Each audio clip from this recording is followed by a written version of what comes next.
Saudara, di era globalisasi dan disrupsi teknologi sekarang ini, pendidikan tinggi dituntut untuk berani bergerak dan berinovasi untuk menghadapi perubahan yang terjadi.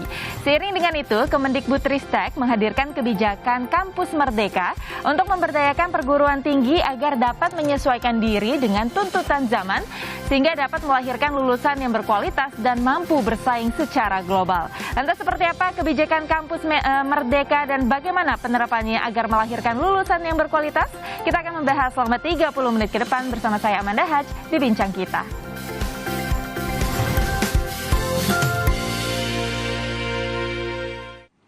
Dan untuk membahasnya sudah hadir narasumber saya, PLT Direktur Jenderal Pendidikan Tinggi Riset dan Teknologi, Profesor Nizam. Selamat pagi, Prof. Selamat pagi, sehat? Alhamdulillah sehat. Terima kasih sudah datang di Bincang Kita ya. Terima kasih juga. Dan kita juga kedatangan dosen Duta Kampus Merdeka, Bapak Yanuar Dwi Prasetyo. Halo Pak Yanuar, selamat pagi. Selamat pagi Mbak Manda. Sehat ya? Alhamdulillah. Alhamdulillah sehat. Terima kasih juga sudah datang di Bincang Kita ya. Baik, ini sebelum kita masuk ya lebih jauh mengenai Kampus Merdeka, Prof dan Pak Yanuar, saya terlebih dahulu ke Prof Nizam dulu ya. Ya, bisa dijelaskan nggak sedikit mengenai seperti apa sih sistem pendidikan perguruan tinggi di Indonesia saat ini dan tantangan yang dihadapi dalam perguruan tinggi ini? Ya baik, saat ini kita memasuki apa yang kita kenal dengan disrupsi teknologi ya, disrupsi revolusi industri keempat, di mana menurut prediksi dari McKinsey misalnya itu mengatakan 23 juta lapangan pekerjaan akan hilang, tergantikan oleh otomasi, sistem cerdas, robotik dan sebagainya. Tapi peluang untuk lahirnya pekerjaan baru 2 kali lipat dari yang hilang. Tetapi banyak dari pekerjaan itu yang saat ini belum ada. Kompetensinya seperti apa, kebutuhannya seperti apa, tak seorang pun tahu. Ya kalau kita refleksi balik ke 10 tahun yang lalu, banyak pekerjaan yang sekarang tidak terbayang 10 tahun yang lalu bisa kita lakukan. Betul, betul. Tengah malam kita bisa berhubungan dengan dokter spesialis, obatnya diantar ke rumah 10 menit kemudian, telemedicine. Tidak ada 5 tahun yang lalu. Nah, perubahan yang sangat cepat itu membutuhkan perguruan tinggi untuk berani juga bertransformasi ya, menghadapi tantangan disrupsi tadi. Jadi kalau kita lihat kebutuhan untuk lulusannya lebih agile, yang lebih adaptif, yang lebih kreatif, yang lebih inovatif, mampu berkolaborasi lintas keilmuan, itu sangat-sangat penting.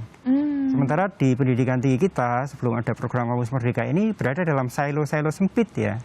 Mahasiswa, ya kalau sudah ngambil jurusan A, ya dia hanya tahu itu. Padahal dunianya dia tahu, waduh duniaku udah belok ke sana, ketinggalan. Nah, itulah maka kita mengembangkan program kebijakan Kampus Merdeka untuk memberikan ruang seluas-luasnya bagi mahasiswa, menyiapkan dirinya betul. Jadi fokusnya pada mahasiswa. Bukan pada prodi, bukan pada dosen, tapi pada mahasiswa. Pada mahasiswa. Apa yang mereka butuhkan, kita berikan ruang. Dengan cara Kampus Merdeka itu memberikan ruang. Pertama, mahasiswa bisa mengambil mata kuliah yang tidak ada di prodinya. Oke.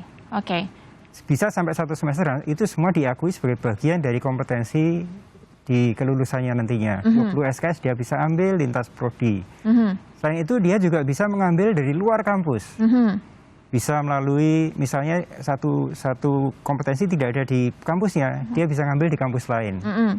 Dia juga bisa mendapatkan kompetensi itu dari industri, dari tempat profesi yang akan dia masuki. Misalnya seorang mahasiswa HI misalnya, tapi aku ingin kayaknya tertarik di dunia media. Nah, dia bisa magang di dunia media dengan mendapatkan kompetensi tidak hanya hard skill, tapi juga soft skills-nya. Kayak apa sih kerja di media? Nah, itu akan terasah lebih baik. Jadi kita betul-betul fokusnya pada mahasiswa, dan selama dia mengikuti program Kampus Merdeka, bisa sampai 2 semester bahkan, itu seluruh kredit yang dia peroleh, seluruh kompetensi yang dia peroleh itu bisa dibawa balik ke kampusnya sebagai bagian dari kelulusannya nantinya. Dengan begitu kita pastikan betul mahasiswa itu punya bekal yang memang dibutuhkan. Jadi memang dengan adanya Kampus Merdeka ini diharapkan mahasiswa ini bisa lebih lebih adaptasi lebih gitu ya, lebih adaptif fit, ya terhadap kondisi saat ini gitu ya, dan dia lebih tahu passionnya dia juga gitu ya Pak ya. Dan ini menarik sih sebenarnya, karena memang sistem perguruan tinggi di Indonesia tadi Prof Nizam bilang ini agak sempit dan ini yang ingin diubah gitu ya, lebih fleksibel lagi. Tapi kalau dilihat apa sih yang menjadi latar belakang akhirnya program Kampus Merdeka ini diluncurkan, dan tantangan apa yang paling besar dihadapi, karena ini sudah berjalan dari tahun sebelumnya ya Pak ya? Betul. Ya, tadi saya sampaikan ya, karena dunia berubah dengan sangat pesat, sangat cepat ya. Jadi kita harus menyiapkan lulusan dengan kompetensi yang juga adaptif dengan perubahan tadi. Kalau kita melihat perusahaan-perusahaan raksasa dunia ya, itu sudah tidak lagi melihat hanya sekedar ijazahnya. Betul. Yang nomor satu, kamu bisa apa sih? Kompetensi kamu apa sih? Nah, itulah yang ingin kita siapkan. Jadi bukan hanya sekedar nilai Bukan doang di sekedar atas kertas nilainya, ya. bukan sekedar kertasnya, tapi kamu bisa apa sih? Kompetensi itulah yang perlu kita siapkan betul ya. Nah, itu tidak mungkin hanya dari kampus, tidak mungkin hanya dari ruang kelas, laboratorium, perpustakaan, tapi betul-betul experiential learning, pengalaman betul di dunia kerja seperti apa, tantangan di profesi seperti apa, soft skill seperti apa. Itulah yang kita betul-betul ingin siapkan bagi adik-adik ini, karenanya tidak bisa dilakukan sendiri oleh kampus. Harus bermitra dengan dunia yang akan dimasuki oleh para lulusan. Ya selama ini kan kita kadang-kadang hanya melihat, ya pokoknya kampus tugasnya ngajar aja di dalam kampus. Betul. Melupakan bahwa adik-adik ini nantinya akan keluar ke samudera kehidupan yang luas sekali gitu. Jadi memang lebih banyak sebenarnya kalau dilihat lulusan perguruan tinggi yang kerjanya tidak sesuai dengan jurusan ya Pak ya. Selain itu juga kadang-kadang kan adik-adik masuk satu prodi itu hanya karena ikut teman, atau karena orang tua ingin masuk situ. Dia sendiri passionnya bukan di situ. Benar. Berikan ruang bagi mereka. Iya, itu dia yang menarik dan sebenarnya harus disediakan oleh kampus sendiri gitu ya. Nah, saya ingin ke Pak Yanuar terlebih dahulu. Pak Yanuar, kalau kita lihat kan tadi itu penjelasan dari Prof. Nizam terkait mengenai program Kampus Merdeka ini. Tapi dari sisi perguruan tingginya ini sendiri ya, tanggapan dari perguruan tinggi menyambut kebijakan Kampus Merdeka ini seperti apa sih? Ya, terima kasih Mbak. Kalau dari kami di sisi perguruan tinggi, dengan adanya kebijakan Merdeka Belajar Kampus Merdeka yang diluncurkan oleh Kementerian pada awal tahun 2020, sebenarnya itu merupakan jawaban dari kebutuhan kami untuk mampu bertransformasi, untuk lebih adaptif dalam mempersiapkan mahasiswa-mahasiswi kami untuk menghadapi perubahan globalisasi dan juga disrupsi teknologi seperti tadi. Jadi kami di perguruan tinggi sangat antusias sekali dalam menyambut adanya kebijakan ini. Tetapi dalam implementasinya, karena Indonesia itu kan sangat luas Mbak, dan juga karakter kami di perguruan tinggi juga berbeda-beda. Ada perguruan tinggi yang memang sudah siap dengan implementasi Merdeka Belajar Kampus Merdeka. Seperti misalnya di kampus kami di Universitas Bandar Lampung, sebelum ada kebijakan Merdeka Belajar Kampus Merdeka, kami juga sudah punya kebijakan namanya contextual learning, di mana kami memberikan kebebasan pada mahasiswa kami untuk belajar di lintas prodi di perguruan tinggi kami, dan juga belajar melalui kegiatan penelitian, pengabdian, kemudian praktik kerja atau magang. Tetapi ada juga perguruan tinggi kan yang belum punya sistem yang sama. Betul. Sehingga kami berpendapat bahwa kebijakan ini memang sangat relevan dikeluarkan oleh Kementerian Pendidikan, Kebudayaan, Riset dan Teknologi untuk lebih mensupport kami di perguruan tinggi untuk lebih adaptif dalam menghadapi perubahan-perubahan dan tantangan-tantangan yang akan dihadapi oleh mahasiswa-mahasiswi kami ke depannya. Oke. Nah, kalau Pak Yanuar sendiri gitu sebagai duta dari Kampus Merdeka ini ya, melihat seberapa urgensi sebenarnya perguruan tinggi untuk bertransformasi, dan kalau bisa diceritakan sedikit apa sih yang menjadi dasar Pak Yanuar akhirnya mau menjadi duta dari Kampus Merdeka ini, dan apa yang menjadi tugas dari duta Kampus Merdeka ini Pak? Ya, karena kami dari perguruan tinggi melihat bahwa program ini sangat baik dan sesuai dengan kebutuhan kami di perguruan tinggi untuk lebih merdeka. Bagaimana kami memberikan kebebasan kepada mahasiswa untuk belajar. Di awal implementasi Merdeka Belajar masih banyak tantangan yang harus dihadapi oleh perguruan tinggi maupun program studi dalam menyesuaikan kebijakan-kebijakan ini. Maka kami di Duta Kampus Merdeka merasa terpanggil dan tergerak untuk ikut berpartisipasi, berkontribusi bagaimana kami bisa membantu perguruan tinggi yang lain untuk mengimplementasikan kebijakan Merdeka Belajar Kampus Merdeka. Di Duta Kampus Merdeka yang menjadi tujuan kami adalah membantu mensosialisasikan apa sih sebenarnya spirit Merdeka Belajar Kampus Merdeka. Karena pesan dari kebijakan ini belum sepenuhnya bisa diterima oleh teman-teman di perguruan tinggi. Sehingga kami berinisiatif apa sih sebenarnya esensi dari kebijakan Merdeka Belajar ini, itu yang akan kami bantu jelaskan dan sosialisasi kepada teman-teman di perguruan tinggi lain. Selain itu kami juga ada perguruan tinggi yang sudah baik mengimplementasikan. Jadi Duta Kampus Merdeka salah satu tugas yang lainnya adalah membantu untuk sharing praktik baik dari perguruan tinggi yang sudah bagus kepada teman-teman yang masih membutuhkan. Bagaimana sih contohnya implementasi ini di perguruan tinggi yang sudah baik? Jadi ada pembimbingan gitu ya Pak? Betul. Ya? Oke. Ini menarik sekali perbincangannya saudara, tapi saya rasa masih banyak pertanyaan yang ingin saya tanyakan, tapi kita harus jeda dulu sejenak ya Prof. Bapak Yanuar, usai jeda kita akan kembali saudara, jadi tetaplah di Bincang Kita.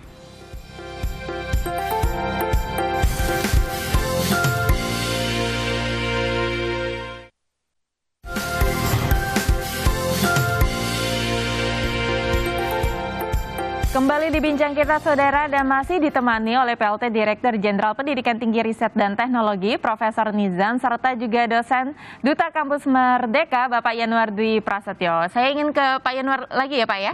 Nah Pak Yanuar, tadi kan sempat dijelaskan mengenai fungsi dari Duta Kampus Merdeka gitu ya. Ada sosialisasi, ada pembimbingan. Nah tapi kalau dilihat ya, apa sih sebenarnya yang paling dibutuhkan atau dukungan apa yang paling dibutuhkan dari Kemendikbudristek sehingga perguruan tinggi ini nantinya bisa bertransformasi gitu ya dan siap menghadapi tantangan globalisasi serta disrupsi teknologi? Ya, dari sisi kami di perguruan tinggi, kami siap untuk bersinergi, berkolaborasi, baik itu dengan kementerian maupun dengan dunia usaha dan dunia industri untuk lebih mengakselerasi implementasi Merdeka Belajar Kampus Merdeka. Karena memang ini adalah kebutuhan kami di perguruan tinggi, sehingga dengan adanya kebijakan Merdeka Belajar Kampus Merdeka, itu kami bisa berlari lebih cepat dalam rangka memberikan kompetensi yang dibutuhkan oleh mahasiswa untuk dapat bersaing. Dalam implementasinya tentunya perguruan tinggi di Indonesia membutuhkan bantuan, support dari kementerian bagaimana kebijakan ini bisa kami implementasikan dengan baik. Selama ini sudah banyak Prof. Nizam bantuan-bantuan support dari kementerian dalam rangka mengakselerasi implementasi Merdeka Belajar Kampus Merdeka. Seperti misalnya kami dapat bantuan kerjasama dan implementasi kurikulum, kemudian Center of Excellence, implementasi Merdeka Belajar, kemudian juga ada program kompetisi Kampus Merdeka. Jadi bantuan-bantuan itu sudah kami terima dan kami sambut baik adanya intervensi dalam artian bantuan dari kementerian untuk implementasi Merdeka Belajar. Tetapi Mbak, tentunya di lapangan masih banyak sekali kendala-kendala yang kami hadapi. Misalnya di awal-awal implementasi MBKM itu banyak perguruan tinggi yang masih kebingungan bagaimana nih Prof caranya untuk merekognisi dan mengkonversi kegiatan Merdeka Belajar yang di luar kampus dengan SKS yang ada di dalam kampus. Bagaimana program studi mampu menyelaraskan kurikulum yang ada dimiliki di program studi untuk dapat mengadaptasi atau mengakomodir kegiatan-kegiatan Merdeka Belajar. Sampai kepada bagaimana sih proses penjaminan mutunya. Karena di awal-awal implementasi itu Mbak, kami di dosen maupun di perguruan tinggi masih meraba-raba bagaimana apa benar mahasiswa kami yang keluar kampus belajar di dunia industri maupun membangun masyarakat itu benar-benar bisa mendapatkan kompetensi yang mereka butuhkan. Jadi dengan adanya kebijakan Merdeka Belajar dan tantangan-tantangan yang kami hadapi, tentunya support dari kementerian baik itu dari sisi pendanaan, pengelolaan itu akan sangat kami harapkan dan kami hargai untuk implementasi MBKM. Itu kan adalah kendala yang dihadapi hingga saat ini. Tapi sejauh ini sudah seberapa besar sih progresnya dalam menghadapi kendala ini dan bisa overcome masalah ini? Ya, kalau kita lihat di awal implementasi itu kan masih banyak yang resisten terhadap implementasi Merdeka Belajar Kampus Merdeka. Tetapi selama 2 tahun implementasinya ini kami melihat, kami berdiskusi dengan teman-teman di perguruan tinggi, progresnya sudah sangat baik sekali Mbak Manda. baik dosen maupun mahasiswa, terutama mahasiswa sekarang sudah sangat antusias sekali ketika ada program-program Merdeka Belajar yang dibuka. Mereka banyak sekali bertanya kepada kami, baik dosen maupun pengelola perguruan tinggi, Pak, ini mau daftarnya gimana, bagaimana prosedurnya dan sebagainya. Sudah aktif gitu ya? Betul. Dan itu dari sisi mahasiswa. Dari sisi pengelola perguruan tinggi, sepertinya perguruan tinggi juga sudah melihat bahwa MBKM ini memang kebutuhan mereka untuk bisa bertransformasi. Di kegiatan yang dilakukan oleh Duta Kampus Merdeka, animo dosen dan pimpinan perguruan tinggi untuk mengikuti kegiatan-kegiatan itu bisa kita lihat jumlahnya sudah sangat masif sekali gitu. Bahkan banyak dari teman-teman di kampus maupun perguruan tinggi yang sudah banyak bertanya nih Prof, Pak Yanwar, untuk jadi bagian dari komunitas Duta Kampus Merdeka itu seperti apa begitu. Jadi teman-teman sudah antusias, ingin ikut nyemplung di situ, bergabung dan melakukan kegiatan Merdeka Belajar Kampus Merdeka. Oke, menarik sekali ya. Nah, Prof Nizam, itu kan dari sisi apa ya Pak Yanwar ya sebagai duta dari Kampus Merdeka. Kalau dari Kemendikbudristek sendiri melihat apa sih sebenarnya tantangan ya yang terbesar sejauh ini dalam mengimplementasikan kebijakan Kampus Merdeka ini, Pak?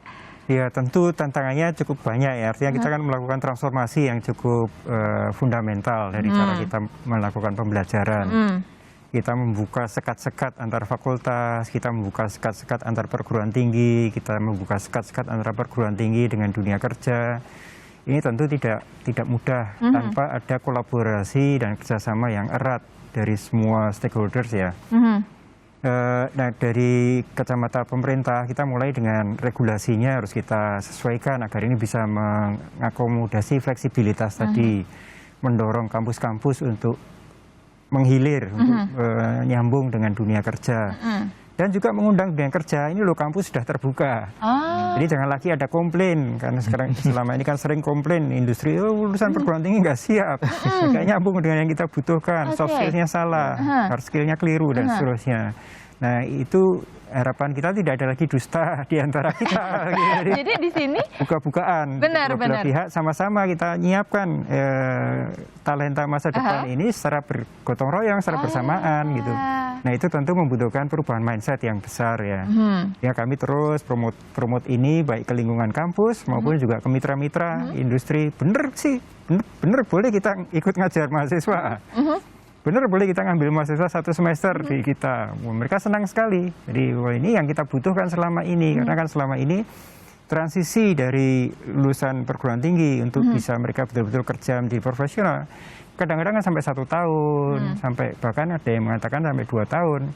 Sekarang itu harus tidak ada lagi terjadi karena ini kita siapkan bersama-sama. Mahasiswa ini sebelum lulus mereka sudah kenal dunia yang akan mereka masuki. Apapun juga dunia profesi yang ingin dimasuki adik-adik mahasiswa ya. Jadi merubah mindset kedua sisi dan mengambil get buy-in ya dari seluruh stakeholders ini. Karena tanpa itu ini ya bertepuk sebelah tangan. Jadi betul-betul two sides of the coin dari dunia supply dan dari demand-nya. Kemudian yang kedua, kita juga perlu membangun ekosistem ya, environment supaya ini tumbuh. Ya, misalnya dengan duta-duta kampus, kita membuat agen-agen perubahan di kampus. Kita juga memberikan support ke perguruan tinggi melalui berbagai skema, mulai bantuan untuk transformasi kurikulumnya, bagaimana melakukan transformasi kurikulum, bagaimana sih yang kita harapkan agar lebih dinamis dan sebagainya. Kemudian juga ada semacam hibah untuk kampus yang ingin bertransformasi, sifatnya kompetisi tentunya, kompetisi Kampus Merdeka, program kompetisi Kampus Merdeka. Itu kita siapkan cukup banyak anggaran di tahun 2021 aja sekitar 500 miliar untuk kampus-kampus itu bertransformasi prodi-prodinya agar lebih fleksibel, lebih adaptif sesuai dengan kebutuhan. Kemudian juga kita bangun kolaborasi antara kampus dengan industri melalui platform-platform untuk betul-betul terjadi engagement. Jadi istilahnya Mas Menteri itu ini pernikahan massal antara kampus dengan dunia industri, dengan dunia kerja, dengan seluruh stakeholders yang akan mengambil lulusan dari perguruan tinggi. Dan dalam program Kampus Merdeka ini kita tidak hanya di dalam negeri, bahkan kita tahun ini mengirim 1.000 mahasiswa ke luar negeri. Ke Eropa, ke Amerika, ke Australia, ke negara-negara di Asia. Untuk mereka, karena global citizenship ini kan sudah menjadi bagian dari kompetensi masa depan ya. Banyak anak-anak kita yang akan menjadi warga dunia.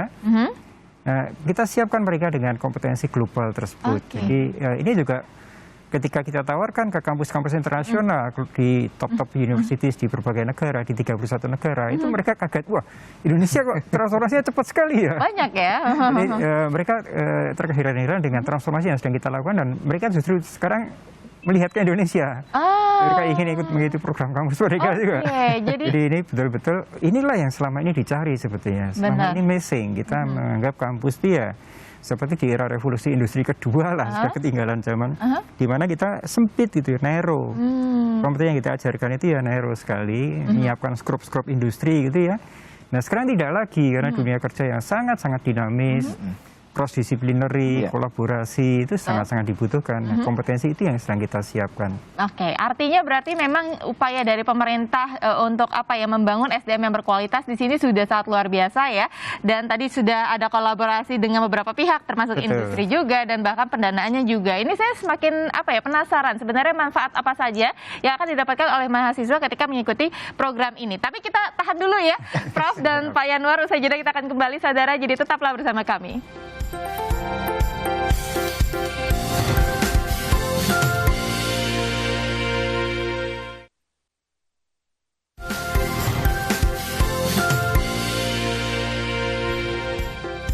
Masih di Bincang Kita Saudara ya, masih ditemani oleh dua narasumber saya. Tadi sempat terputus nih Profesor Nizam. Saya penasaran sebenarnya ya, dari program Kampus Merdeka ini, apa saja sih sebenarnya manfaat yang akan dirasakan oleh mahasiswa dan juga perguruan tingginya ketika mengikuti kebijakan dari pemerintah ini? Ya, pertama yang diperoleh oleh mahasiswa tentu adalah mewujudkan mimpi mereka ya, apa yang menjadi passion mereka, apa yang menjadi cita-cita mereka, apa yang menjadi potensi mereka, itu kita wadahi seluas-luasnya. Seperti misalnya mikrokredensial, salah satu dari program Kampus Merdeka. Kalau selama ini kan teman-teman membutuhkan ahli artificial intelligence, ahli big data analytics, ahli machine learning, yang itu sulit dicari karena memang prodinya baru 1-2 di Indonesia. Padahal kebutuhannya ribuan. Nah, kita melalui program Kampus Merdeka, adik-adik dari prodi apapun bisa belajar tentang machine learning misalnya 1 semester full. Bersama dengan perusahaan teknologi global yang ternama, yang terbaik di seluruh dunia. Mereka training betul di bidang artificial intelligence misalnya 1 semester, dan dibimbing oleh industri, dimentori oleh para profesional. Di akhirnya ini ada capstone design project, mereka membuat project betul yang memang terkait dengan artificial intelligence, cloud computing dan sebagainya. Jadi kompetensi-kompetensi itu bisa kita laksanakan dengan waktu yang relatif singkat, 6 bulan kita menghasilkan seorang nantinya sarjana, meskipun ekonomi, tapi dia punya kompetensi di bidang big data analytics. Sehingga kebutuhan dunia industri, dunia kerja ini yang butuh ahli data analytics, itu bisa tercukupi dalam waktu yang relatif singkat. Misalnya dalam satu program itu sekali angkatan kita bisa bawa 3.000 mahasiswa. Kalau dari sisi perguruan tingginya sendiri manfaatnya apa, Pak? Dari sisi perguruan tinggi, jadi dua hal, kita ingin perguruan tinggi itu menjadi sangat relevan dengan dunia kerja. Yang kedua, kita jadikan perguruan tinggi itu menjadi menarik lagi bagi adik-adik mahasiswa.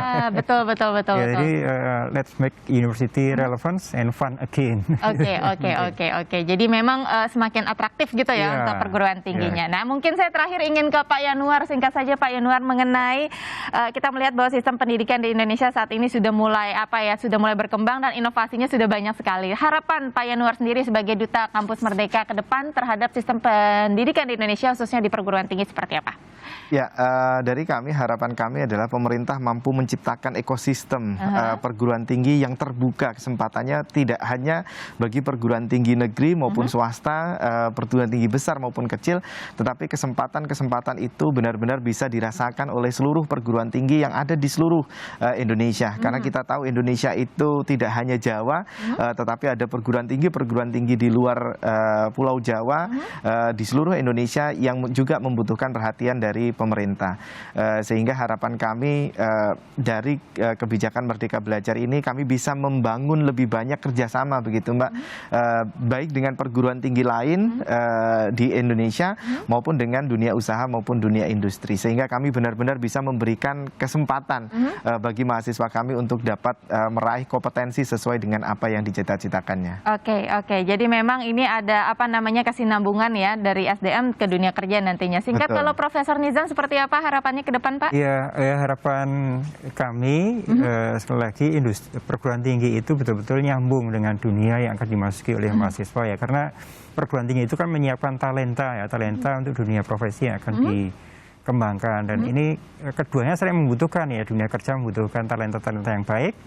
Perguruan tinggi ingin memastikan talenta-talenta yang dihasilkan itu nyambung dengan kebutuhan dunia kerja. Jadi kebersambungan itu sangat penting. Berkesinambungan dan sama saja ya. Bang, kalau gitu terima kasih sekali lagi Profesor Nizam dan Pak Yanuar sudah hadir memberikan informasi yang luar biasa hari ini di sini. Sekali lagi sehat selalu Pak. Sehat selalu. Dan saudara, adanya penerapan kebijakan kampus Merdeka ini semoga dapat memberdayakan perguruan tinggi di Indonesia untuk semakin cepat beradaptasi dengan perkembangan dunia. Sehingga perguruan tinggi semangat untuk terus maju dan berkembang serta senantiasa dapat melahirkan sumber daya manusia yang mampu bersaing di skala global. Saya Amanda Haj pamit undur diri dan tak lupa saya ingatkan untuk selalu patuhi protokol kesehatan dimanapun Anda berada. Sampai jumpa.